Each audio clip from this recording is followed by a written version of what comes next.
has been 6 months since I have the Roborock S7 MaxV Ultra at home. Is it as good as people say it is? And is it really the golden standard for premium robot vacuums? One way to find out. Let's inspect.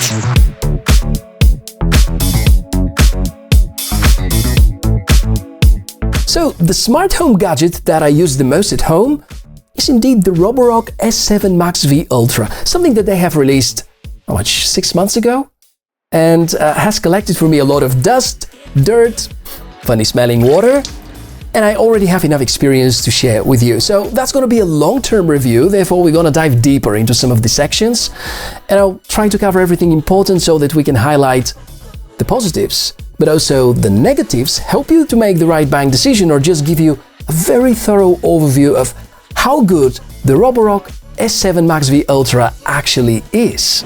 If you've never heard of Roborock before, probably you've never been interested in robot vacuums, because right now they're setting the standards. Through the years, the company has established as one of the most reliable about robot vacuums, and there is no surprise that they already have the biggest stake of market share, especially in the premium segment. Perhaps this is the right moment to underline that I'm in no way sponsored by Roborock to make this video, and have actually never been directly in touch with any of their teams. Ever since I used the Roborock S5, which was later renamed to S50 for some markets, they have been my primary robot vacuum at home, and no matter how many attempts I've made to switch to something else, I was always going back to a Roborock model. Important to say that this robot vacuum flagship has quite a steep price, but I'll do my best to demonstrate where all this money goes to and make a point that this is actually well-spent budget.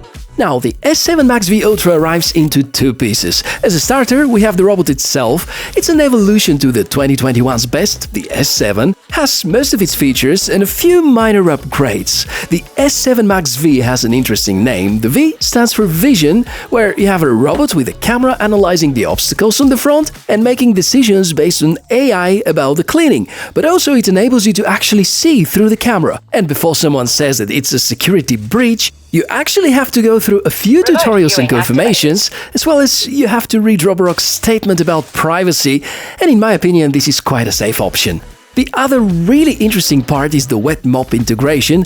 It's called Vibra Rise mopping system, and indeed, based on electronically generated vibrations and intelligently lifting the mop in case of carpets, it provides really effective wet mopping. The construction appears to be perfect. The only drawback is that the robot is considerably heavier than others, but for mopping purposes, sounds like a good thing. The other major component of the setup is the dock. It provides entirely hands-free operation of the robot. Called Empty Wash Field Dock, it comes with a section for a dust bag, where the dirt from the robot's container is being stored, has a clean water container and dirty water container. I've seen some people adding a plumber kit so that you don't have to manually add or remove the water. There is the possibility to order an additional drying module, but I never really felt the need of using such. You may have heard about the specs already, so I'm just highlighting the most important out of them. The remarkable 5100 Pascal suction power, precise sense leader navigation, reactive AI 2.0 obstacle avoidance, 3D mapping support, ultrasonic carpet recognition, 5200 mAh battery, the super advanced filtering system, Alexa and Google Home integration, and of course the really fantastic smartphone app. The Ultra Dock is currently among the very few that support automatic dust collection, mop cleaning, water tank refilling, and respectively storing the dirty water. The specs of this robot are really class-leading. Yes, if we look into the details, some of you would say, hey, the Elton S Ultra by Dreamy has stronger suction power. Truth is that in reality, you would barely notice any difference. I think the strongest side of the Roborock's ecosystem is their software, because on one side you have a very powerful smartphone app, but on the other hand the software and the firmware which are operating the robot, they're remarkable. This 3D navigation, this precision of mapping which is detecting automatically all the objects, and this fantastic navigation about going through different places. I'm pretty certain it would never attack a dog poo or get stuck in cables or get lost somewhere. Now, the precision of these algorithms is phenomenal. In terms of cleaning performance, we'll show you a bunch of tests in just a moment. I want to give you a heads up about how often you should replace some of the components, like the dust bag in the main station. I had to replace after approximately 3 months of using, and that's twice per week dust collection of approximately 100 square meter big apartment. As for wet mopping, I have to refill the tank almost once per month, and I apply wet mopping kind of once per week, so I would say the water consumption is pretty balanced, much better as compared to other models like L10S Ultra, which rely on oscillating mopping. My only trouble is figuring out what type of cleaning solution I should use. Roborock have their own. I use something which is organic, not really recommended by Roborock. It's been 6 months, no issues at all, but before confirming it's totally fine, I really prefer to wait for an year or two. And now, let's go and check some tests. Concerning the actual performance, this has been the robot passing the RISE test with the highest possible score. You can of course set specific zones to be cleaned, or to cover an area twice, or give priority to certain zones as opposed to others. There really are many options. It can lift even larger pieces of dirt, and this silicone brush seems to be the real deal when it comes to properly cleaning floors.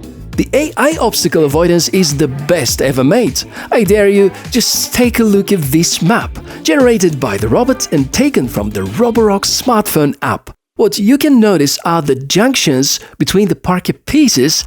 Yeah, the algorithms are so advanced that even the smallest details get noticed and reflected onto the map.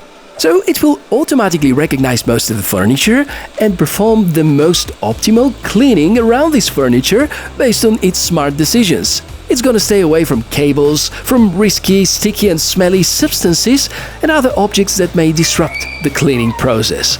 There was only one single time when I saw this robot get stuck, and it was mostly my fault because I sort of made a trap for it. Climbing onto carpets is fairly easy, same about any sort of obstacle with height less than 20 mm. The cleaning speed is also fairly good. It spends approximately 1 minute per square meter in a room which has a lot of furniture. The less objects are in the room, the quicker the cleaning is gonna be, and based on statistics, carpets seem to be contributing to slowing down the process the most.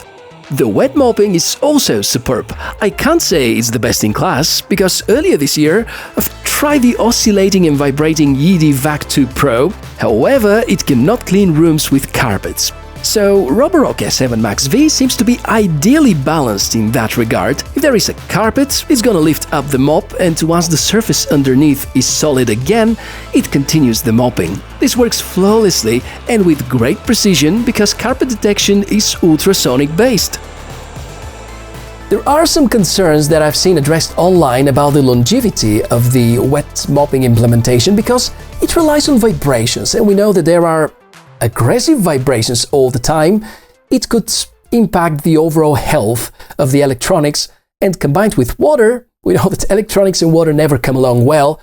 But on the other hand, pretty much the same implementation is with the Roborock S7 from 2021, and I haven't noticed many people reporting issues with it, which gives me hopes that it's gonna be fine. But again, that's one of these areas which we should better check again in a year or two from now. We've already seen a few times the smartphone app. It's called Roborock and happens to be one of the key strengths for buying a Roborock device.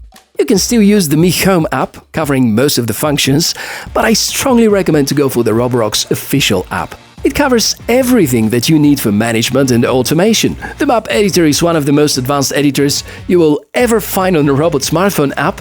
There even is the possibility to visualize rooms in 3D format, something that becomes lately a trend for the majority of the high-end robots.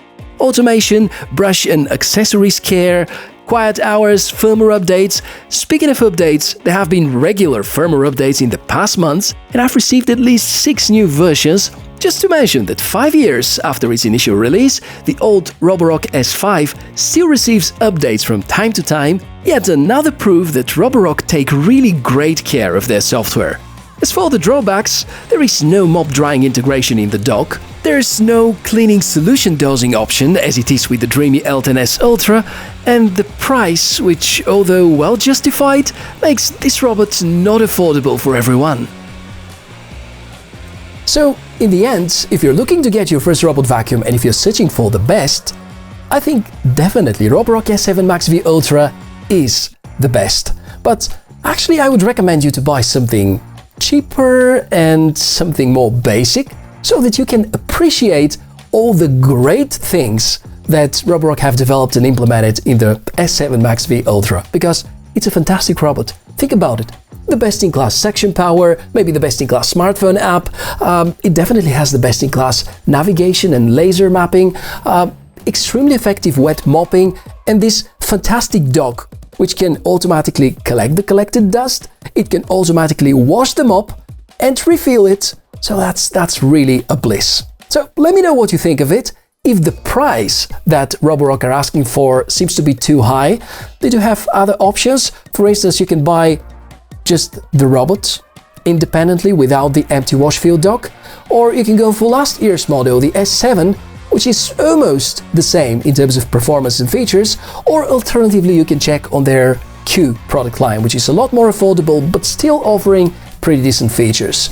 So I really look forward to hear from you. Do you like the S7 MaxV Ultra? Do you agree with me that it's currently the best robot vacuum? And anything else you want to share, please do comment down below. Thank you very much for watching this episode. I'm Michael, and look forward to seeing you in our next episode. Bye!